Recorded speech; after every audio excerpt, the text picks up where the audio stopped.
오늘 하나님 말씀은 사사기 8장 말씀입니다. 계속적으로 사사기를 강해합니다. 8장 전장이지만 1절로부터 12절까지 같이 읽겠습니다. 사사기 8장 1절에서 12절, 제 성경은 374페이지입니다. 에브라임 사람이 기드온에게 이르되 내가 미디안과 싸우러 갈 때에 우리를 부르지 아니하였으니 우리를 이같이 대접하면 어찌 됨이냐 하고 그와 크게 다투는지라. 기드온이 그들에게 이르되 내가 이제 행한 일이 너희가 한 것에 비교되겠느냐. 에브라임의 끝물 포도가 아비에셀의 만물 포도보다 낫지 아니하냐. 하나님이 미디안의 방백 오렙과 스웹을 너희 손에 넘겨주셨으니 내가 한 일이 어찌 능히 너희가 한 것에 비교되겠느냐 하니라. 기드온이 이 말을 하매 그때 그들이 노염이 풀리니라. 기드온과 그와 함께 한 자 300명이 요단강에 이르러 건너고 비록 피곤하나 추격하며 그가 숫곳 사람에게 이르되 나를 따르는 백성이 피곤하니 청하건대 그들에게 떡덩이를 주라. 나는 미디안의 왕들인 세바와 살문나의 뒤를 추격하고 있노라 하니 숫곳의 방백들이 이르러 세바와 살문나의 손이 지금 내 손안에 있다는 거냐. 어찌 우리가 내 군대에게 떡을 주겠느냐 하는지라. 기드온이 이르되 그러면 여호와께서 세바와 살문나를 내 손에 넘겨주신 후에 내가 들가시와 찔레로 너희 살을 찢으리라 하고 거기서 브누엘로 올라가서 그들에게도 그같이 구한즉 브누엘 사람들의 대답도 숫곳 사람들의 대답과 같은지라. 기본이 또 브누엘 사람들에게 말하여 이르되 내가 평안히 돌아올 때에 이 망대를 흘리라 하니라.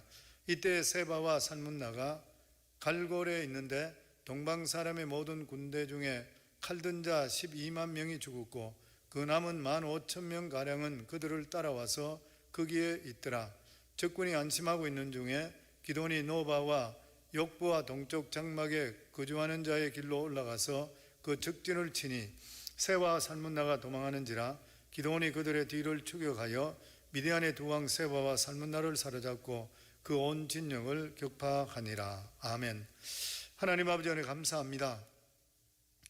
오늘도 이렇게 3일 예배에 하나님 아버지께 예배 드리오니 주의 성령께서 우리 성도들 있는 그 각자 그 속에 역사하시고 인도해 주시어서 오늘도 하나님의 뜻을 더욱더 분별하게 해 주시고 우리 사랑하는 모든 성도들 환경을 뛰어넘을 수 있는 믿음으로 승리할 수 있는 그러한 삶이 다 되게 축복해 주시옵소서.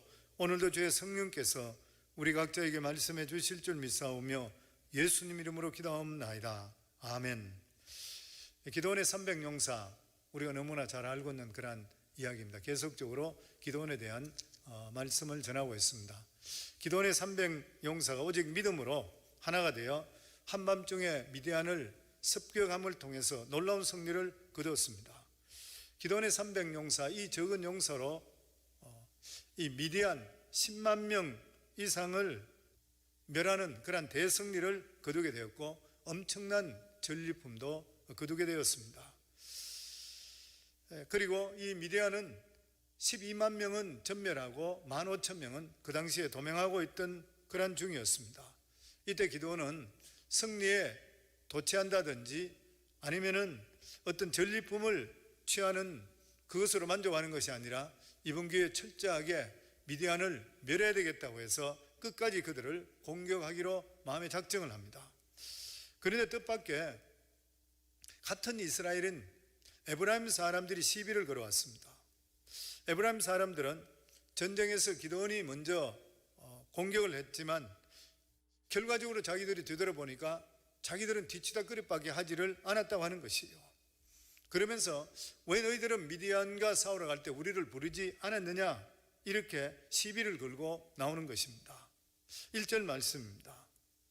에브라임 사람들이 기드온에게 이르되 내가 미디안과 싸우러 갈 때에 우리를 부르지 아니하였으니 우리를 이같이 대접하면 어찌 됨이냐 하고 그와 크게 다투는지라. 이스라엘은 지금까지 미디안에 7년까지 압제 속에 학대를 당했습니다. 집이나 밭이나 산업이 핍박했습니다.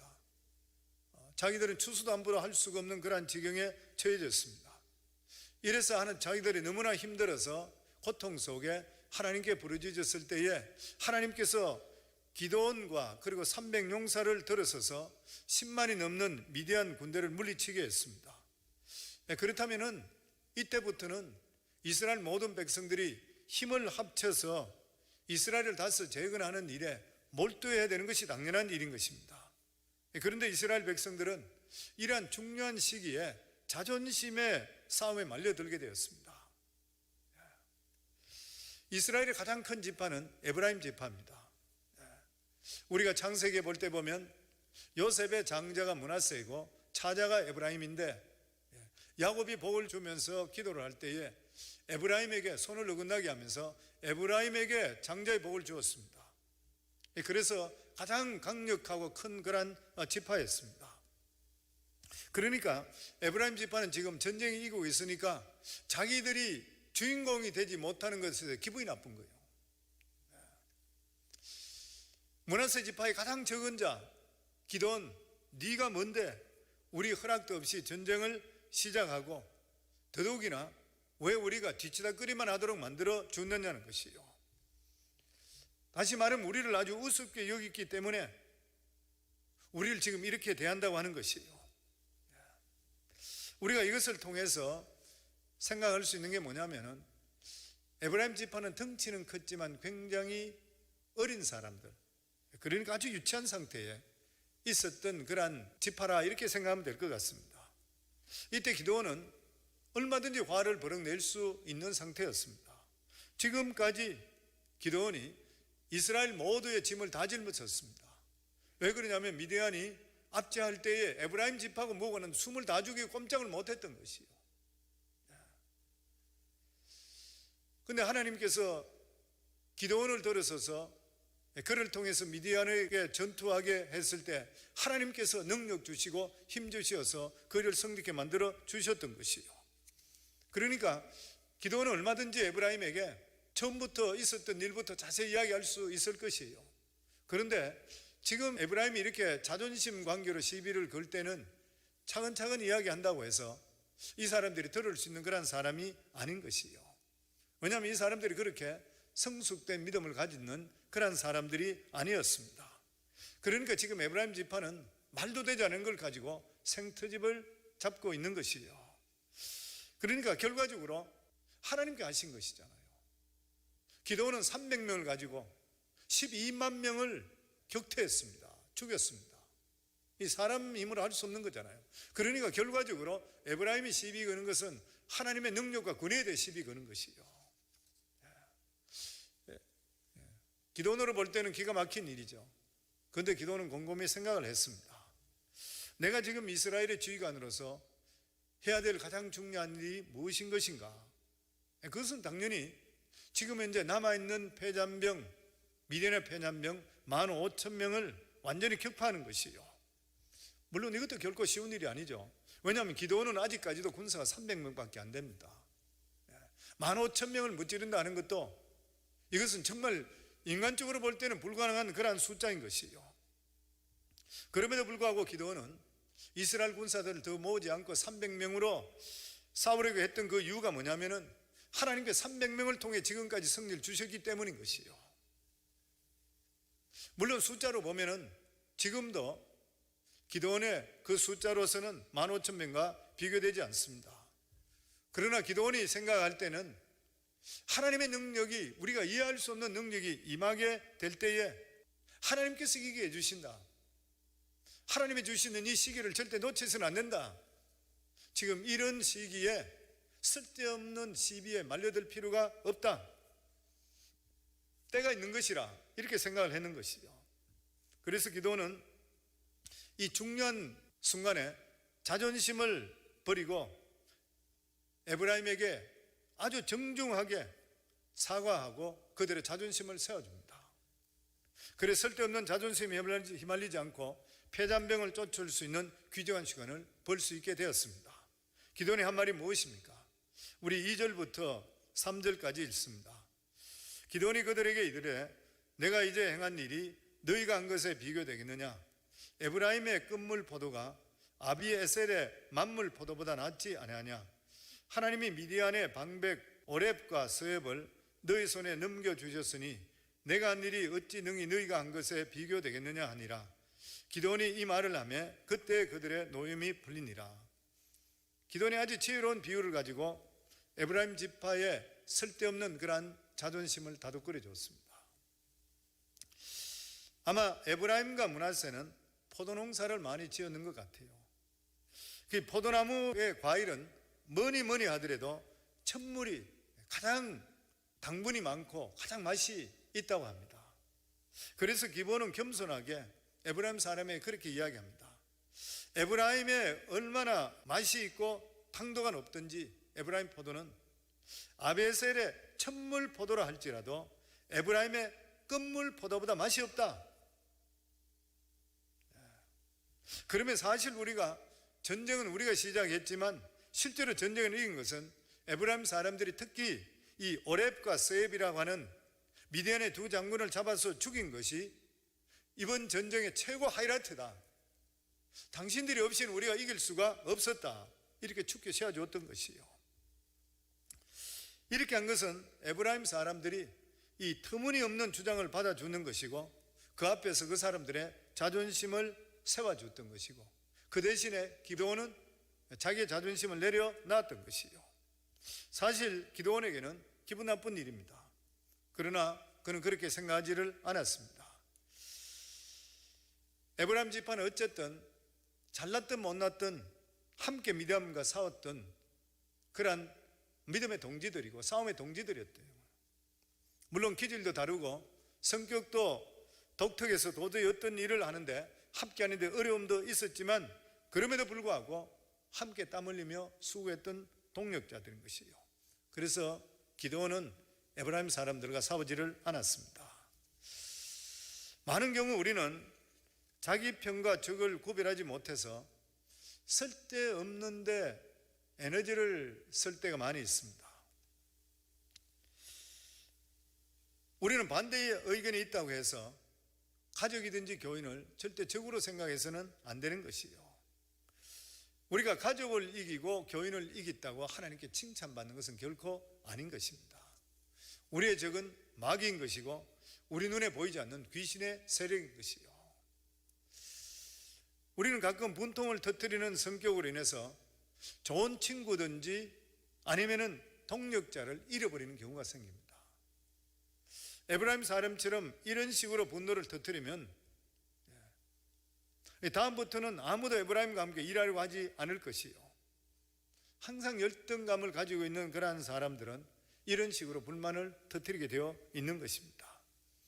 그런데 너그럽게 품어줘야 되는 것이요. 근데 결코 쉬운 일이 아닌 것이죠. 근데 이렇게 할 수 있는 그러한 이유가 뭐냐면 성령 충만입니다.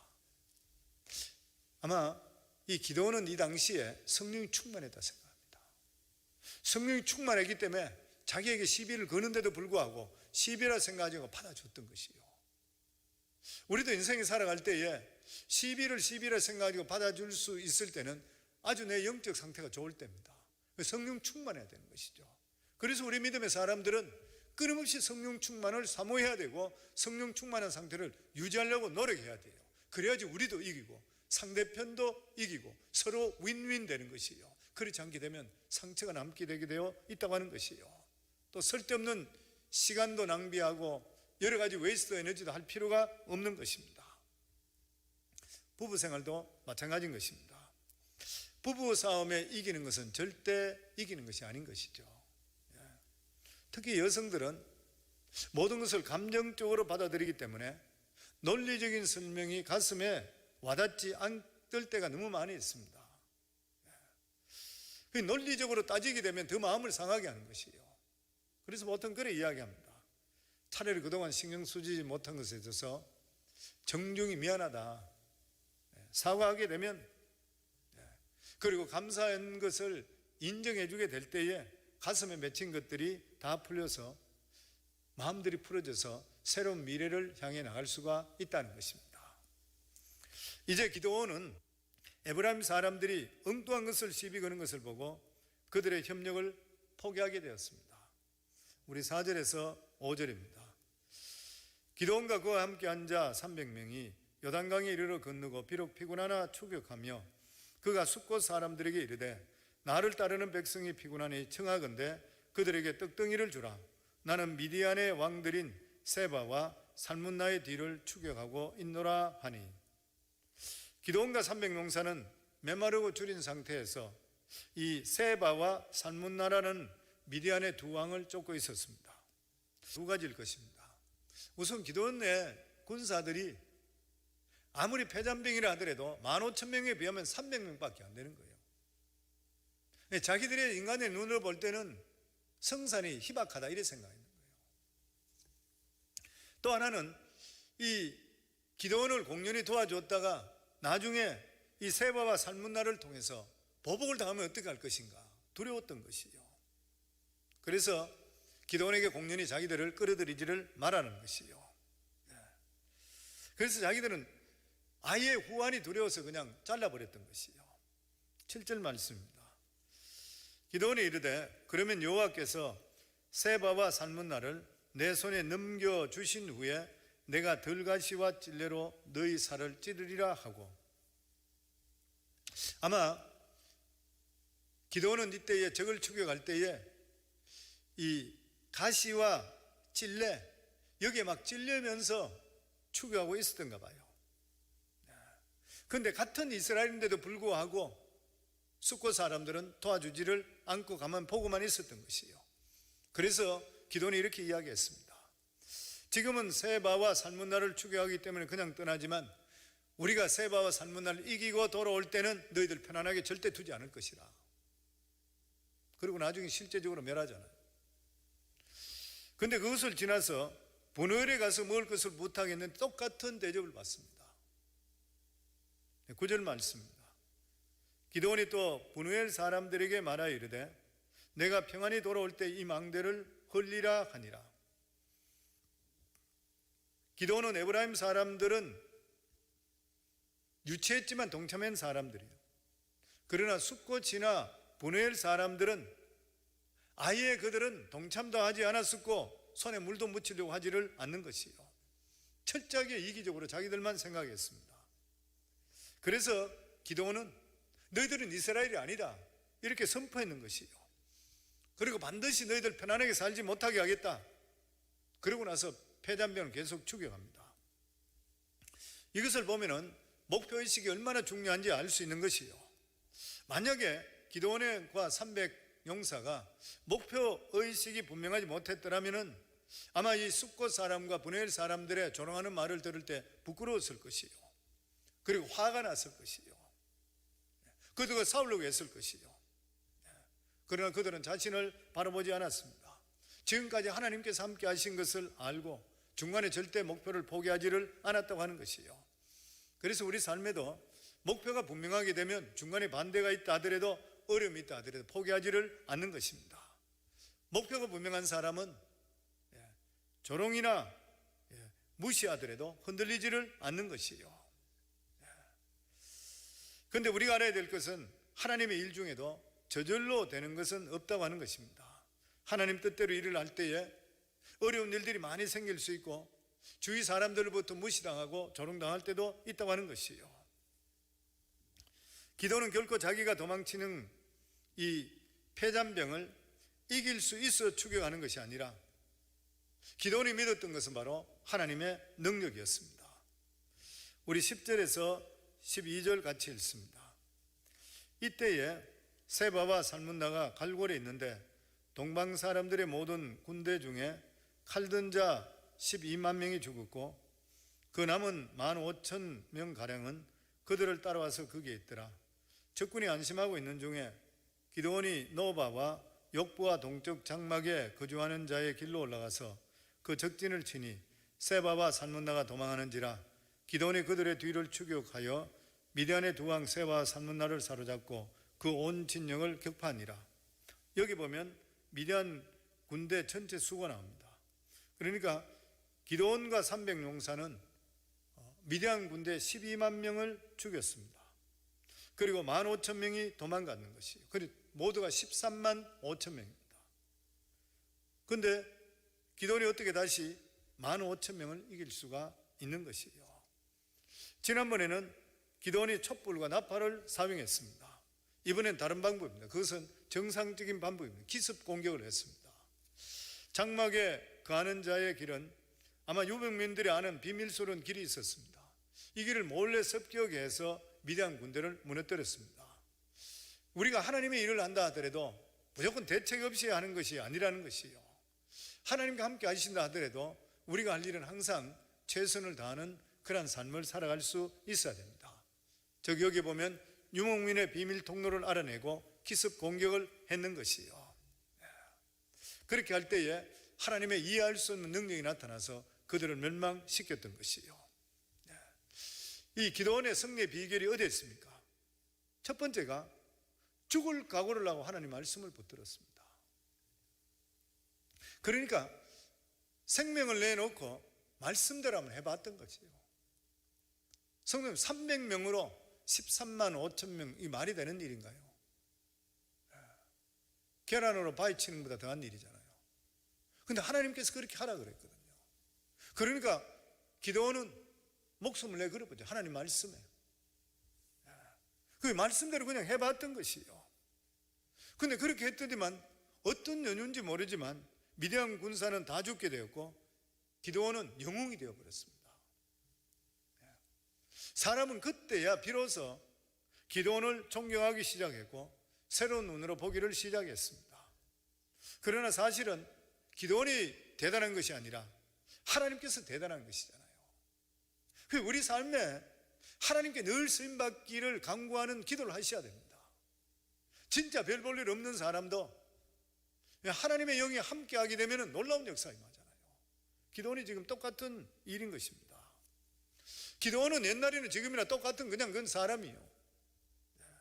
그런데 하나님 손에 제대로 붙들리니까 폭발적인 하나님의 능력이 나타나요. 우리 모든 하나님의 백성들은 똑같은 가능성을 다 가지고 있습니다. 우리가 하나님 말씀에 그냥 미치듯이 말씀 붙들고 말씀대로 성경대로 한번 살아보자 할 때 능력이 나타나는 것이에요. 그리고 우리가 생각하지 못하게 사람들에게 존경받는 사람, 유명한 사람이 되어버립니다. 성경을 통해 말씀하는 것이죠.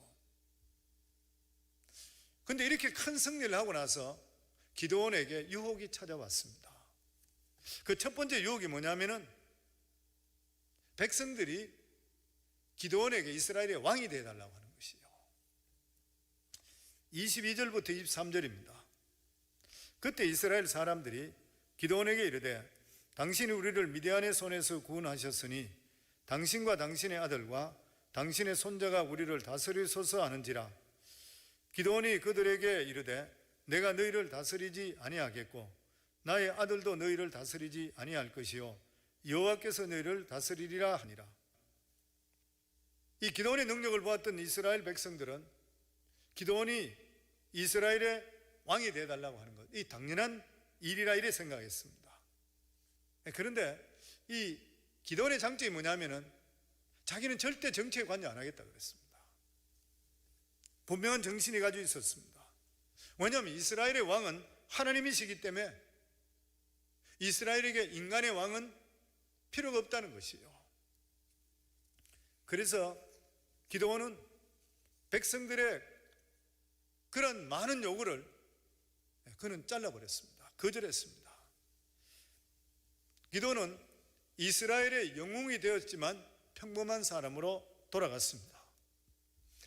기드온이 이렇게 하는 것은 정말 잘한 일인 것이요. 왜 사람이 이스라엘의 왕이 될 수가 없는 것입니까? 그것은 하나님께서 이스라엘 백성들을 너무나 사랑하셔서 직접 통치하셔. 하나님과 이스라엘 백성들 관계를 부부로 비유합니다. 성경에는 부부 사이는 친구나 다른 사람이 끼들 수 없는 거예요. 왜냐하면 부부는 서로 간에 너무 사랑하기 때문에 다른 사람이 거기에 끼들 필요가 없기 때문인 것이요. 이것은 오늘날 우리에게도 마찬가지인 것입니다. 하나님 우리를 너무나 사랑하시기 때문에 우리들과 직접적인 사랑관계, 교제를 나누기를 원하시는 것이지 하나님과 우리 사이에 누구도 끼드는 것을 원치 않으셔요. 그래서 항상 하나님 관계는 1대1입니다. 단지 우리 신앙이 어렸을 때에 우리의 신앙을 북돋워주고 이끌어주기 위해서 목회자든지 아니면 다른 사람들의 도움을 받을 수가 있습니다. 그러나 어느 정도 신앙이 자라고 나서는 그 사람이 하나님과 1대1의 관계로 만들어줄 수 있도록 만들어줘야 되지, 중간에 계속 사람이 끼어서는 안 되는 거예요. 그래서 제가 가끔 큐티에 대한 말씀을 드릴 때 그 말씀했잖아요. 큐티에 왜 중간에 사람이 필요하냐? 큐티는 하나님과 우리 관계 1대1의 관계인 것이요, 사람한테 상담하게 되고 사람한테 끌려가게 되면 절대 신앙이 자라지 않습니다. 성령께서 계시기 때문에 기도하시고 말씀을 보기 시작하면 이해가 되지 않더라도 시간이 지나게 되면 어느 순간에 말씀을 누가 깨닫게 만들어 주셔요. 성령께 해주시는 일이잖아요. 하나님께서는 우리와 1대1의 관계를 맺기를 원하고 계시는 것입니다. 그런데 우리들은 사람을 너무 좋아할 때가 많이 있어요. 이런 것들을 우리 자신들이 잘 절제를 할 수가 있어야 되는 것입니다. 그런데 이스라엘 백성들이 기브온에게 왕이 되어달라고 요구했던 그러한 또 이유가 있습니다. 그것이 뭐냐면은 만약 왕이 있다면 군대를 뽑을 것이에요. 그래서 적이 쳐들어갈 때에 군대로서 빨리 대처할 수 있는 거예요. 그런데 왕이 없으니까 적이 쳐들어오게 될 때에 회의를 시작하고 하나님께 간절하게 기도하고, 그럴 때 하나님께서 기름 부은 자를 찾습니다. 이 기간 동안이 너무 힘들고 고달픈 것이요. 그런데 기드온은 하나님께서 이스라엘 왕이기 때문에 모든 것은 하나님이 한다, 그렇게 응답했습니다. 그 말은 뭐냐면 이스라엘 백성들이 아무리 불안하더라도 하나님만 의지해야 된다, 그 말인 것이요. 이것이 오늘날 우리 크리스찬들에게도 꼭 필요한 것입니다. 우리가 하나님을 의지하는 삶의 특징이 무슨 것이요? 도대체 미래를 예측할 수 없기 때문인 것입니다. 언제까지 기다려야 될지 알 수 없는 것이요, 언제 안정된 직업을 가지게 될는지 조마조마한 삶을 살 때가 너무나 많이 있습니다. 그런데 왜 하나님께서 우리가 이렇게 불안한 삶을 살도록 내버려 두시는 것인가? 하나님께서 더 중요한 것을 체험하게 만들기 위해서인 것입니다. 예수님께서 말씀하시기를 사람이 떡으로만 사는 것이 아니요 하나님의 입에서 나오는 말씀으로 살 것이라 했습니다. 여기 떡은 단순히 먹는 것만 말하는 것이 아니라 우리 살아가는 삶에 안정됨을 주는 모든 일체를 말하고 있는 것이죠. 우리가 어떤 의미에서 행복해지기 위해서는 생활의 안정보다 더 중요한 것은 없을 것입니다. 그런데 하나님께서는 우리의 생활의 안정을 빼앗아 가시고 말씀을 붙들게 만들어 주셔요. 그런데 우리가 굶어 죽을 각오를 하고 하나님 말씀을 부여잡을 때에 살아있는 하나님 말씀을 경험하게 되어 있습니다. 그러고 나면 어떤 어려움이 있다 하더라도 흔들리지 않게 돼요. 이 말씀이 살아있고 꿈틀거리고 천둥 번개같이 우리가 칠 때 있는 거예요. 어떨 때는 은혜의 말씀을 우리 속에 들어서 눈물을 철철 흘리고, 그러니까 살아있는 말씀을 붙드는 것이 진짜 복을 잡는 것이에요. 하나님의 기적의 능력을 붙드는 것입니다. 그렇지 않는 사람은 언제까지나 생활에 벌벌벌벌 떠는 것이요, 아무것도 할 수가 없습니다. 그래서 하나님께서 이 세상의 복을 잡지 말고 하나님의 말씀을 붙들어라, 하나님의 말씀을 붙드는 것이 하나님 자신을 붙드는 것이라, 이것이 우리에게 안정을 주는 것이요. 왜냐하면 한 번 하나님의 복을 붙들기만 하면 그 다음부터는 불가능이 우리 속에 없어지기 때문인 것이요. 기도할 때마다 하나님께서 응답해 주십니다. 더 중요한 것은 영적, 육적 우리 삶 속에 부흥의 역사가 임하는 것이고 성령의 불이 붙는 것이요, 손을 대는 것보다 복을 받습니다.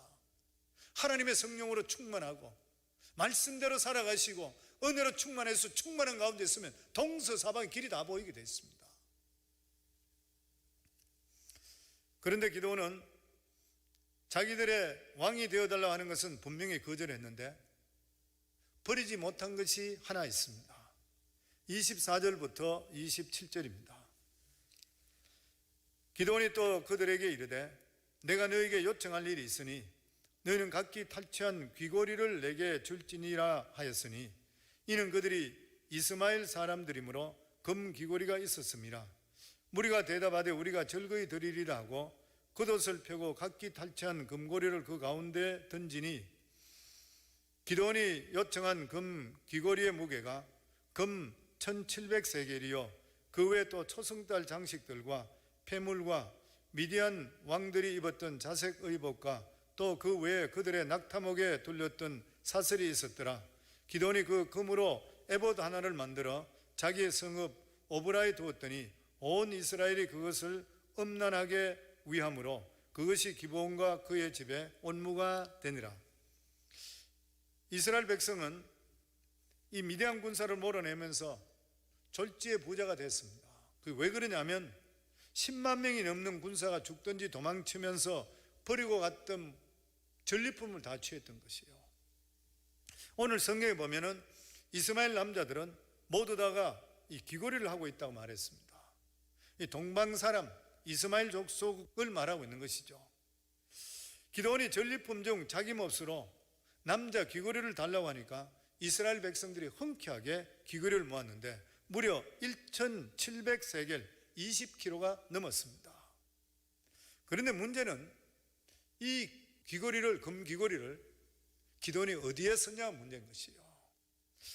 이 기드온은 이 금을 모아서 에봇을 만들었습니다. 에봇은 우리 성도님 아시는 것과 마찬가지로 제사장이 하나님 앞에 제사 드리면서 입는 이 조끼 겸 앞치마 같은 그런 옷입니다.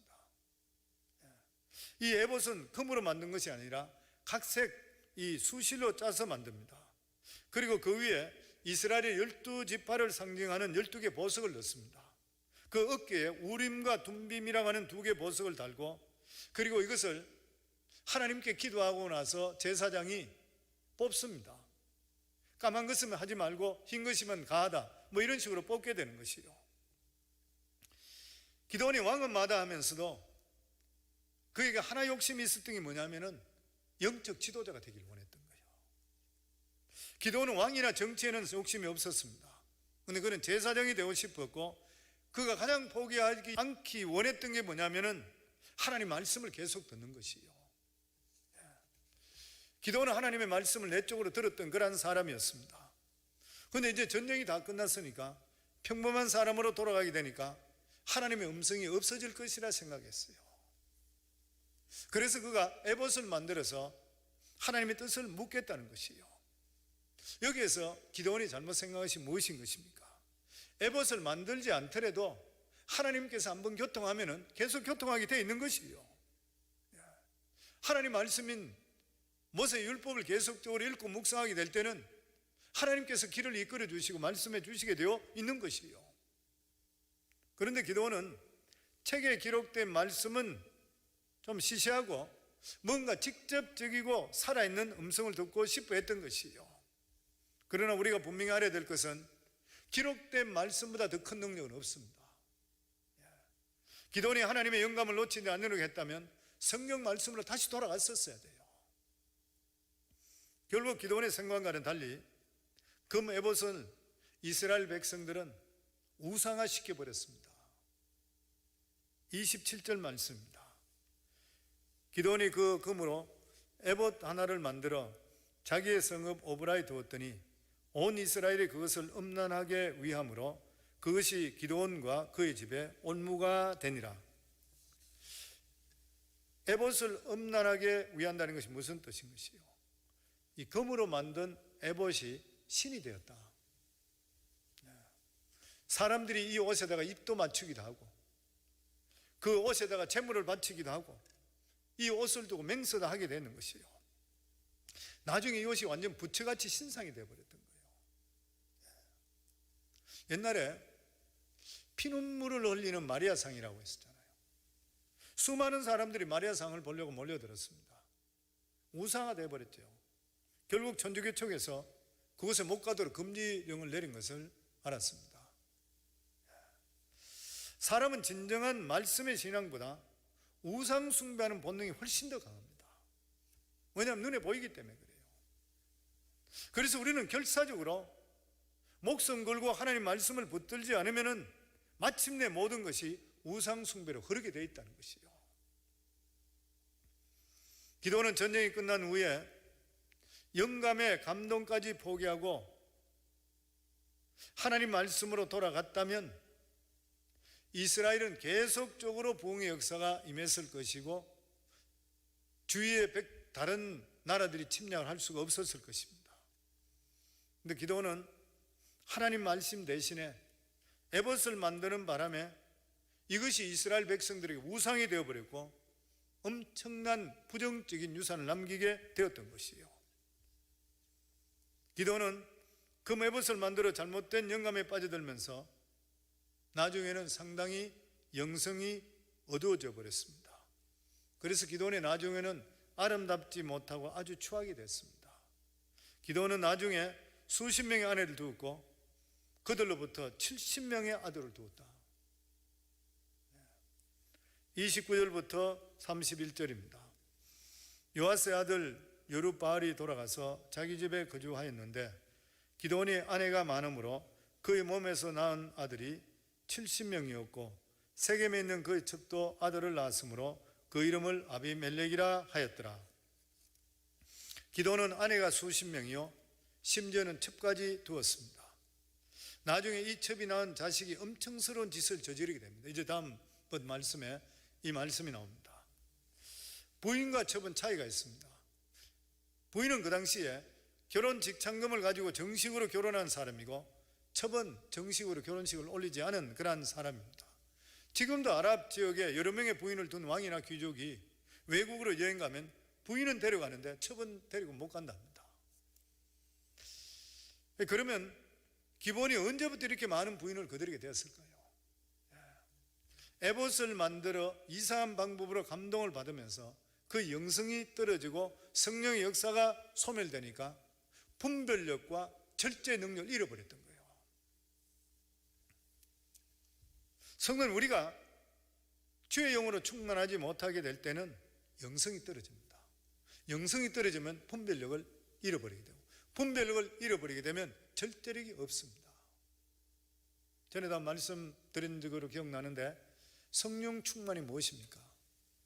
결단할 수 있는 것이 성령 충만입니다. 내가 아무리 기도 많이 한다 하더라도 어떤 일을 바른 결정을 해야 될 때 결정하지 못하게 된다면 끌려다닌다면 성령 충만하지 않는 것이요. 내가 주의 영으로 충만하게 될 때는 분별력이 아주 클리어하기 때문에 결정이 아주 쉽습니다. 그런데 성령 충만하지 못하면 분별력이 흐려지기 때문에 결정을 잘 못하게 되는 것이요. 그리고 절제를 못하게 되는 것이요.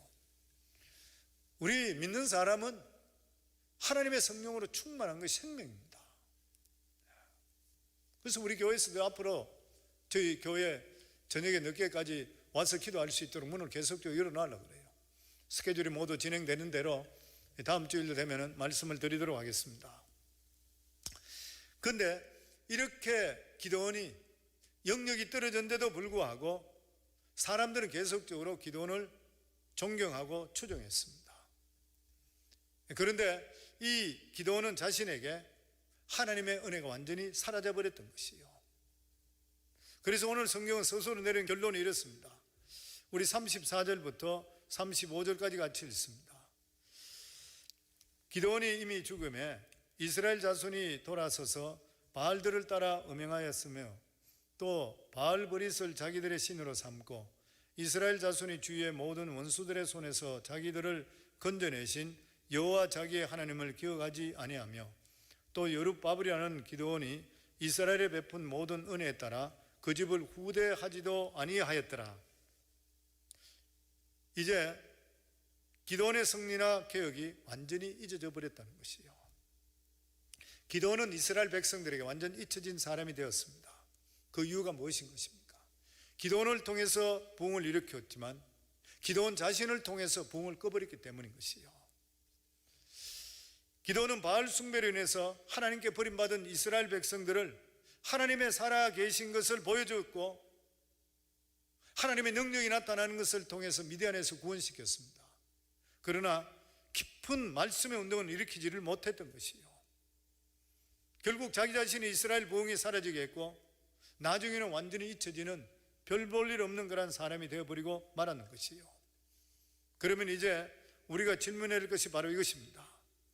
우리가 계속적으로 반복하는 것이 바로 이것인 것이요. 어려운 일이 닥치면 하나님께 손발이 떨도록 그냥 하나님께 기도합니다. 그런데 그 어려움이 없어지면 또 옛날로 돌아가 달라진 것이 하나도 없는 것이요. 우리 모두 어쩔 수 없는 죄인인 것이요.